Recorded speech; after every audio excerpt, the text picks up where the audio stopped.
Seguro que lo primero que piensas al oír cabina de peaje es la gran incomodidad de que te interrumpan el viaje para cobrarte unos dólares solo por pasar.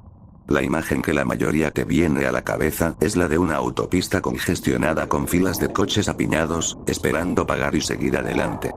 Me imagino que quienes trabajan en esas cabinas lo encuentran aún más aburrido que tú. La que yo uso está totalmente lejos del estereotipo. La cabina de peaje que gestiono está situada en una pequeña carretera rural que serpentea varias veces a través del bosque circundante, lejos de cualquier autopista concurrida. La cabina en sí se parece más a una pequeña cabaña de madera, con pintura descascarillada y un viejo cartel que dice 25, una cantidad que no creo que haya cambiado desde los años 50. Supongo que fue entonces cuando decidieron dejar de simular que era una cabina de peaje normal. Su único accesorio es el brazo de la barrera que puedo subir o bajar. El interior es sencillo, con una sola silla y una luz en el techo, la única luz aparte de la luna en kilómetros a la redonda. Solo hay un operador por noche. La mayoría de las noches, soy yo. A primera vista, no tiene sentido que nuestro gobierno local pague a alguien para que se quede en medio de la nada operando una cabina que no genera dinero, y créanme, pagan bien. Pero si pasaran una sola noche allí, entenderían por qué. No hay una afluencia repentina de 1000 autos esperando para pagar sus peajes a las 3 de la madrugada. Lo que protegemos manteniendo esta cabina funcionando vale mucho más de lo que cualquier costo monetario podría compensar. En mi pueblo, el trabajo de regentar el solitario puesto es muy respetado y rara vez se menciona. De hecho, es casi una regla tácita mantener en privado cualquier conversación sobre el puesto, la carretera o cualquier tema relacionado. Todos aquí saben que hay algo raro en este lugar. Casi todos han visto algo que no pueden explicar o algo que desearían no haber visto. Muchos pueblos rurales tienen sus propias leyendas urbanas. La mayoría de las veces, sus habitantes se hacen eco de los mitos. Sospecho que es porque todos saben que es un mito, salvo algunos locos. Nuestro pueblo es todo lo contrario. Guardamos silencio sobre lo que hemos visto. Lo máximo que podemos hacer por aquí es alejar a la gente del camino y esperar que nada se salga de él. Lo último que queríamos era que el resto del mundo se enterara, y sospecho que no somos los únicos. Como ven, a nuestro pueblo le va mucho mejor que a la mayoría de la zona. Nuestra infraestructura nunca parece desmoronarse ni degradarse, nuestras escuelas públicas están bien financiadas y nadie se queda sin trabajo. La razón por la que esto es digno de mención es que nuestro pueblo no se encuentra precisamente en la región más próspera de Estados Unidos. Este dinero proviene de algún lugar, y no de nuestros pequeños impuestos a la propiedad. Sospecho que el gobierno federal, o alguien más, está inundando de dinero a nuestro pueblo y que también están vigilando la situación de nuestra pequeña caseta de peaje. Sé que todo esto suena ridículo ahora, pero cuando conozca mejor mi trabajo y los acontecimientos recientes, creo que lo entenderá. Como dije, la cabina solo tiene un operador cada noche, una tradición que se remonta a nuestros orígenes. Cada semana, celebramos una reunión privada en nuestro ayuntamiento. En esta reunión participan todos los empleados actuales de la cabina y cualquier ex empleado que pueda asistir. La mayoría de las veces, las reuniones no duran más de 15 minutos, pero después de la reunión de emergencia que convoqué hace unas semanas, las hemos celebrado todos los días y se han alargado mucho más. Pronto sabrán por qué. Supongo que es un buen momento para explicarles qué pasa en el peaje y la carretera donde se encuentra. Necesitarán conocer mis reglas. Regla 1. No es necesario atender el puesto durante el día. No hay mucho movimiento en el puesto cuando sale el sol, pero el encargado de la noche, que normalmente soy yo, debe estar en el puesto una hora antes del atardecer y quedarse una hora después del amanecer. El encargado de la noche no debe abandonar el puesto en ningún momento durante su turno, bajo ningún motivo. El transporte no es un problema, ya que el sheriff o uno de los ayudantes siempre nos lleva al puesto por la noche y nos lleva de vuelta al pueblo por la mañana. Regla 2. No se permite el uso de celulares, radios ni ningún otro dispositivo electrónico o de comunicación durante el funcionamiento del stand por la noche. Lo único que puede llevar un asistente de stand es una linterna. Si trae un dispositivo por accidente, apáguelo, guárdelo dentro del stand y espere que no se vuelva a encender. Dejarlo fuera del stand no es una opción. Si tu dispositivo se enciende solo dentro de la cabina, lo mejor que puedes hacer es destruirlo. Parece una medida drástica, pero ya he cometido este error. Aguanté casi una hora antes de que no pudiera soportar los gritos que salían de mi teléfono y lo pisoteara. No he vuelto a cometer el error de llevármelo conmigo. Nunca me han dicho qué son los gritos ni otros ruidos, pero sé que otros asistentes han oído lo mismo. Regla 3. Aunque son poco frecuentes, los coches pueden acercarse a la barrera a cualquier hora de la noche. Un rasgo común entre quienes llegan a esta calle de noche es la confusión. El encargado es quien decide si se les permite el paso o se les impide el paso. El conductor, además de la confusión, puede expresar otras emociones. Puede estar angustiado, enojado, paranoico o asustado. Intente calmarlo y tranquilizarlo lo mejor que pueda. Una vez que considere que está listo, simplemente le pedirá que pague el peaje. Se producirá uno de dos resultados. Si el conductor no reacciona de forma notable, le hace preguntas o le entrega una moneda de 25 centavos, debe bajar la barrera y rechazarlo. Haga lo que sea necesario para intentar que se vaya. Si lo amenaza o intenta pasar de todas formas, puede avisarle que llamará a la policía, aunque no tenga forma de hacerlo. Este escenario es improbable, ya que ningún sistema de navegación moderno los guiaría por esta carretera. Todos los lugareños saben que no deben usarla, y sería inusual que un forastero la descubriera. Aunque en ocasiones hemos tenido que lidiar con algunos viajeros extraviados, la mayoría de las veces cumplen. Sáquelos de la carretera lo antes posible y diríjalos hacia el pueblo, donde puedan encontrar un lugar donde descansar. Sobre todo, no pueden cruzar la barrera. Sin embargo, si les pide que paguen el peaje, existe otra posibilidad, y por desgracia, la más común. Se darán cuenta de repente, como lo demuestra su expresión facial. Es como si recordaran algo, metiendo lentamente la mano en el bolsillo y sacando una moneda negra. Saben que tendrán que dársela para pasar. Algunos aceptan su destino con gracia, otros lloran, pero todos siguen la carretera una vez que se levanta la barrera. Al doblar la esquina, conducen, para no ser vistos nunca más. Durante mis primeros meses trabajando aquí, no tenía ni idea de quiénes eran estas personas. Me preguntaba qué sabían, cómo conseguían esas monedas, o qué eran. Solo sabía dejarlas en la cabina para que las recogiera el siguiente turno. Esto fue así hasta que, una mañana después de llegar a casa, vi las noticias locales. Hablaron de un hombre que murió en un accidente de coche la noche anterior y mostraron una foto de su rostro. Un rostro que había visto apenas unas horas antes, desconcertado y asustado, mientras me preguntaba dónde estaba y qué pasaba. Cuando le pregunté por su peaje, se quedó paralizado, metió la mano lentamente en el bolsillo de su abrigo con mano temblorosa y sacó una moneda negra antes de ponerla en la mía. Agarró el volante y miró hacia adelante, sabiendo que tenía que pasar y doblar la esquina. Sabía a dónde iba. Sentado en mi sala esa mañana, recordando los acontecimientos de las últimas horas, me di cuenta de que fui la última persona en ver a ese hombre. Ya estaba muerto, solo estaba de paso. Al igual que las docenas que había visto antes, y las innumerables que sabía que vería. Fue el momento en que comprendí que el camino era una especie de sendero hacia un lugar más allá. En cuanto a esta regla, no creo que nadie haya impedido que los muertos pasen cuando les llega la hora. No creo que nadie pudiera hacerlo jamás. Es algo tan surrealista que, en ese momento, solo puedes dejar que el piloto automático se encargue y continuar con tus tareas como te dijeron. Pero en cuanto a dejar pasar a los vivos, me temo que ya se ha hecho antes. Hace unas décadas, un visitante de fuera pasaba por la ciudad. En aquel entonces, no tenía teléfono para orientarse, así que tuvo que guiarse por un mapa. Incluso con un mapa, estoy seguro de que desconocía la carretera, ya que nunca figuraba en ningún mapa. Supongo que la vio por casualidad y pensó que podría ser un atajo. Al acercarse a la barrera, el empleado de la cabina de peaje, por supuesto, lo rechazó, pero no aceptó un no por respuesta. El hombre se puso violento con el empleado, lo empujó y levantó el brazo antes de pasar. Esto no había sucedido antes, al menos que los antiguos asistentes a la cabina que aún vivían pudieran recordar. Nadie estaba seguro de qué sucedería después. En aquel entonces, solo conocían las reglas, no las consecuencias, pero no tuvieron que esperar mucho para descubrirlo.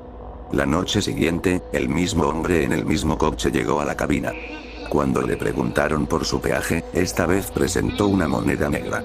Parecía haber olvidado la noche anterior. Solo sabía que tenía que pasar, pero no por qué. Esto ha continuado cada noche durante las últimas décadas.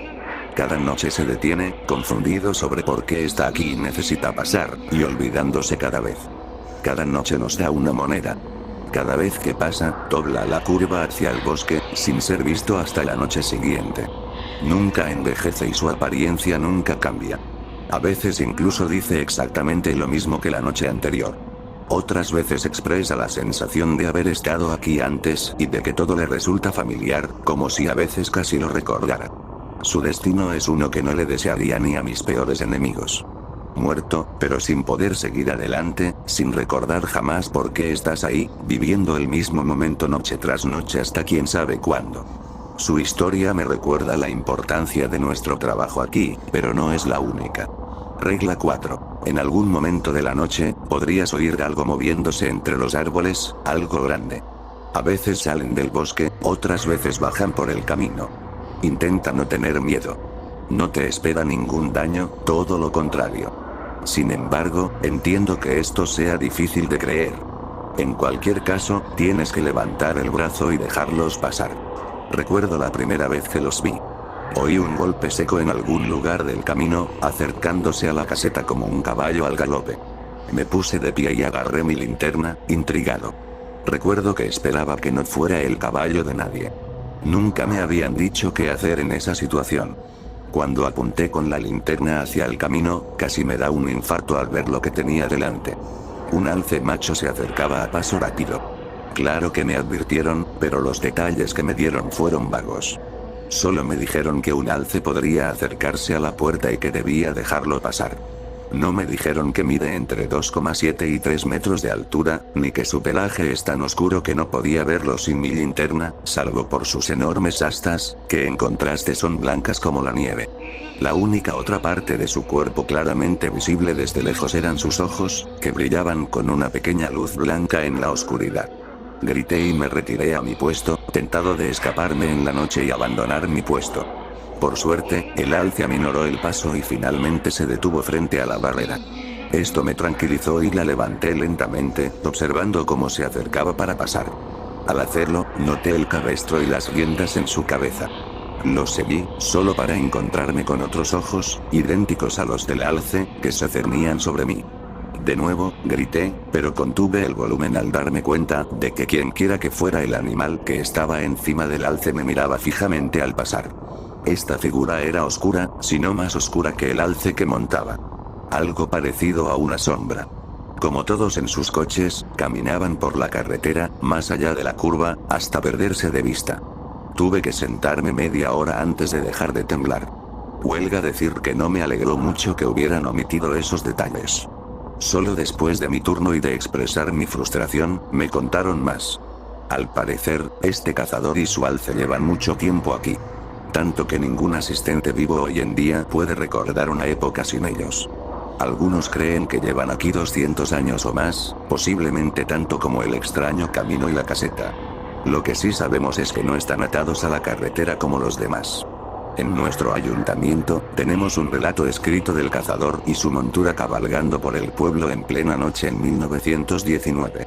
Hasta el día de hoy, algunos residentes han visto al alce conduciendo de noche. Quizás te preguntes por qué llamo a la figura en el lomo del alce el cazador. Bueno, así lo llamamos los empleados. De vez en cuando, él y su alce llegan al puesto, arrastrando un cadáver. Cuando digo cadáver, no me refiero a un animal, ni siquiera a un humano. Me refiero a abominaciones sacadas de tus peores pesadillas. Cosas que te dan escalofríos y ganas de vomitar al mismo tiempo. Cosas que esperarías encontrar en un texto religioso al llegar el fin de los tiempos. El cazador arrastra estas cosas por la carretera y alrededor de la curva. No estoy seguro de nada, pero si me preguntas, las lleva de vuelta a una especie de más allá, o inframundo. Quizás sea el mismo lugar al que van los muertos cuando conducen por la curva, o quizás en algún punto de la carretera hay un camino a muchos lugares diferentes. No podría decirte. Lo que creo, como los demás asistentes y cualquiera que sepa sobre el cazador y su alce, es que están aquí para protegernos. Sean lo que sean estas cosas que se lleva consigo, no deberían estar aquí en primer lugar, y él solo está aquí para arreglar las cosas.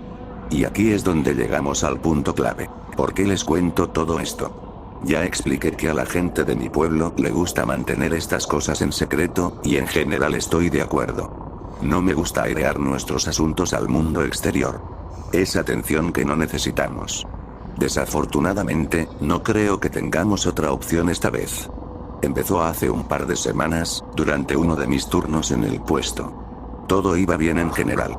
Ningún muerto pasó esa noche, ni ningún vivo lo intentó. El único cliente que tuve fue nuestro pobre viejo de siempre, tan confundido como siempre. Después de él, todo estuvo en silencio durante unas horas, hasta que oí un lento ruido sordo que venía por el camino otra vez. Últimamente ya no tengo miedo. He visto al cazador y a su alce tantas veces que no les temo a ninguno de los dos y, como dije, he llegado a respetarlos por las cosas que se llevan de este mundo. Lo único que a menudo temo es ver lo que sea que estén sacando. Esa noche no fue la excepción. Se acercaron a la puerta y se detuvieron frente a ella. Antes de levantar la barrera, alumbré con mi linterna la cuerda que arrastraban y la horrible criatura atada. El extremo de la cuerda estaba atado con un nudo alrededor de un par de pezuñas hendidas enormes. Pezuñas que parecían pertenecer a la mitad inferior de algún tipo de ciervo. Al acercarme al cuerpo con la linterna, descubrí rápidamente que no se trataba de un simple ciervo enorme. Las piernas quizá le recordaban a una, pero la parte superior del cuerpo era la de un hombre. Un hombre con un traje de payaso a rayas rojas y azules. Las mangas estaban desgarradas a la altura de las muñecas, y de ellas sobresalían unas manos largas y ennegrecidas con garras en lugar de dedos. La cabeza era, sin duda, la parte más grotesca. Su nariz y boca, al igual que el resto de la cabeza, estaban cubiertas de piel como la de un hombre pálido, pero su forma era la de un ciervo. La sangre goteaba de su boca entreabierta. Las orejas eran similares, con el mismo color pálido y textura que las de un hombre, pero con forma de ciervo. Era como si alguien hubiera tomado orejas humanas y las hubiera estirado, transformándolas para darles la forma repugnante que deseaban. Encima, un sombrero de bufón rojo y azul, y una cornamenta que brotaba sobre ellas. Me quedé paralizado un instante al ver a la bestia en su totalidad, pero reaccioné al recordar que tenía un trabajo que hacer y que más me valía hacerlo si no quería seguir viéndola. Me acerqué a la barrera y la levanté. El alce reanudó su trote por el camino y pasó la puerta. Al pasar junto a mí, no pude evitar observar al monstruo con forma de ciervo payaso que arrastraba. Un reguero de sangre seguía el camino tras él. Justo antes de que pasara por completo junto a la caseta, le iluminé la cara con mi linterna para echarle un último vistazo. Sus párpados se abrieron de golpe, revelando los ojos negros y marrones que había debajo. Entonces abrió la boca y emitió un fuerte balido de dolor antes de agacharse y arañar el nudo que sujetaba sus pezuñas. En apenas unos segundos, las cuerdas se cortaron y la bestia intentó ponerse de pie. Sin embargo, no llegó muy lejos en su primer intento, ya que el alce macho que tenía delante le dio una potente patada en la cabeza. Otra salpicadura de sangre brotó de la boca del payaso junto con uno de sus dientes mientras caía al suelo, aparentemente inconsciente por un instante. Mientras se recuperaba, el cazador giró a su alce para encararlo de frente. Salí corriendo de la caseta y me escondí detrás de un árbol a un lado del camino, pero no perdí de vista la pelea. El aire salió disparado de las fosas nasales del alce cuando empezó a gruñir. Sus gruñidos eran más fuertes y profundos que los balidos del payaso ciervo. Sentía mi pecho vibrar con cada potente gruñido. El payaso finalmente se puso de pie y miró fijamente al cazador y al alce, emitiendo algunos balidos más, como para desafiarlos. A su altura, esta criatura era más alta que el alce, aunque era obvio que este era mucho más grande y pesado en general. El alce bajó la cabeza y embistió. Antes de conectar, el payaso intentó arañar al cazador por la espalda, pero falló. Fue levantado del suelo por las astas del alce y lanzado a través de una hilera de árboles que se desplomaron sobre él. El alce retrocedió un paso y giró, permitiendo que el cazador le lanzara una nueva cuerda alrededor de la cabeza. El alce se alejó a la carrera con el cazador sujetando la cuerda nueva. Empezaron a arrastrar al payaso por el cuello, supongo que con la esperanza de finalmente doblar la curva esta vez. Por desgracia, aún estaba consciente y volvió a cortar la cuerda con sus garras. El payaso no perdió tiempo, se puso en pie y se adentró en el bosque. El cazador, montado en su alce, lo siguió. En un instante, ambos desaparecieron de la vista. Solo noté mi respiración agitada cuando todo volvió a la calma. Me llevó una hora armarme de valor para dejar la arboleda y volver a mi puesto. Al hacerlo, vi el diente del payaso tirado en el camino y lo recogí. Por suerte, el resto de mi turno transcurrió sin incidentes. Desafortunadamente, el cazador nunca regresó con el payaso. Cuando el sheriff me recogió al amanecer, le dije que fuera corriendo al ayuntamiento para una reunión de emergencia. Durante el viaje, contacté a todos los demás y les dije que llegaran lo antes posible.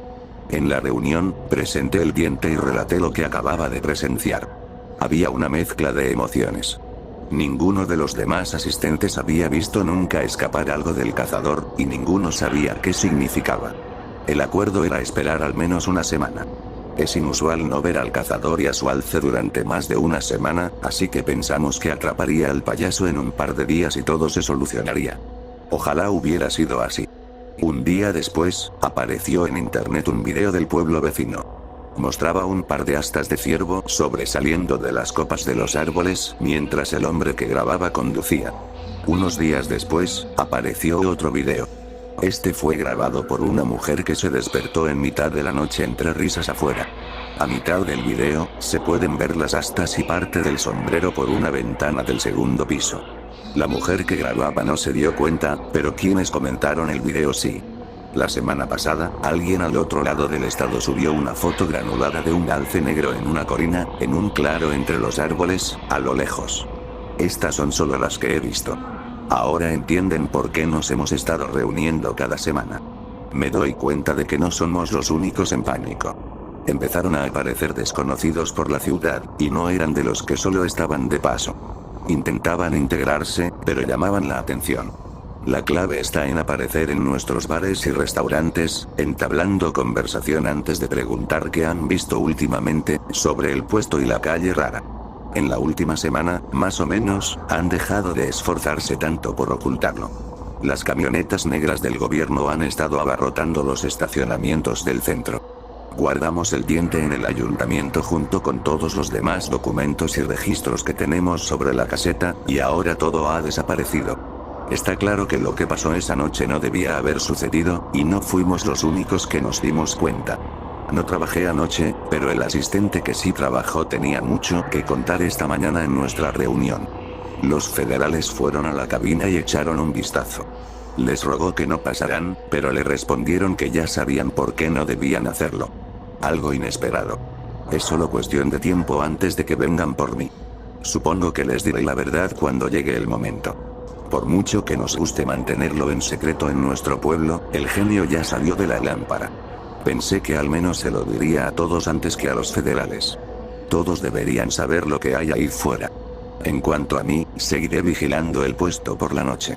Cumplir con mis obligaciones es prácticamente lo único que puedo hacer. Aún así, me mantendré al tanto de todos los avances que pueda. Solo puedo adivinar por las publicaciones que he recopilado, pero parece que el payaso sigue en movimiento, y nuestro cazador lo sigue de cerca. Solo puedo rezar para que lo atrape pronto. Mientras tanto, si oyes risas extrañas en tu patio por la noche, quédate dentro.